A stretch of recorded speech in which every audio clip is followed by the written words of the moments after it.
The first problem with the nervous system, brain and spinal cord, that I want to go over is something called Parkinson's disease. And this is described by uncontrollable body movements.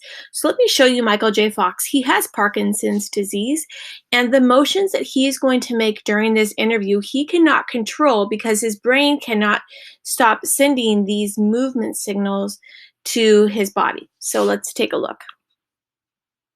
1980s and made Michael J. Fox a star. More hit movies followed, as did a string of awards for his TV series like Spin City. Now, though, his future's increasingly defined by Parkinson's disease. As soon as I wake up, I can't go back to sleep. I mean, it starts going. So I would say that's the toughest part in the morning is to kind of go, well, I'm up whether I like it or not. I'm up now. And the other thing that happens to me in the morning, first thing is I get that dystonia, which is kind of cramping, and it can be very extreme. In a rare interview on ABC, he spoke about the new challenges from something as simple as using a toothbrush. Because I have to put the brush down on the countertop, hold it flat, and get the bristles on, because if I hold it, I'll miss it. It's a moving target. But then once I get all loaded up, then I just kind of bring it up to my mouth and then just let it go. Remarkably, he also revealed that ice skating appears to temporarily block his symptoms, but only while he keeps moving. There's no cure for Parkinson's, but Michael J. Fox has been fighting to change that. He's gone from actor to activist.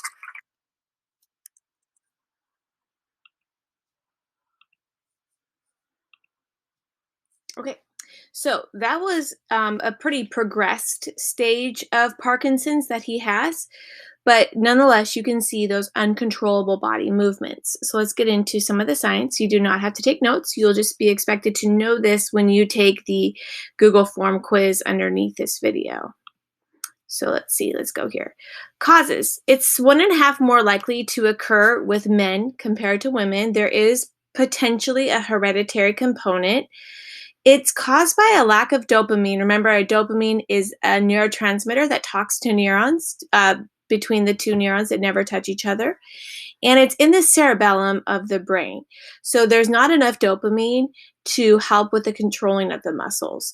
You might be thinking, well, I thought dopamine was just for a pleasure experience, but it also has another role in muscle movement. Okay, so the people do not lack, or they lack dopamine. In fact, they used to give Parkinson's patients methamphetamines a long time ago to try to boost their dopamine levels in ways that we talked about a few weeks ago. Uncontrollable shaking. Their speech is shaky as well. There is medication that they can take. There is no full cure, but something interesting that I did want to show you is something called deep brain stimulation, where they can stimulate the midbrain and the cerebellum with these external portals, and that can help relieve some of the tremors for the patient. So someone that has Parkinson's disease will have this neuron depiction over here. So a healthy neuron between presynaptic or transmitting and postsynaptic receiving neurons are these red dots of dopamine sending the signal between the two neurons. That is a healthy amount of dopamine.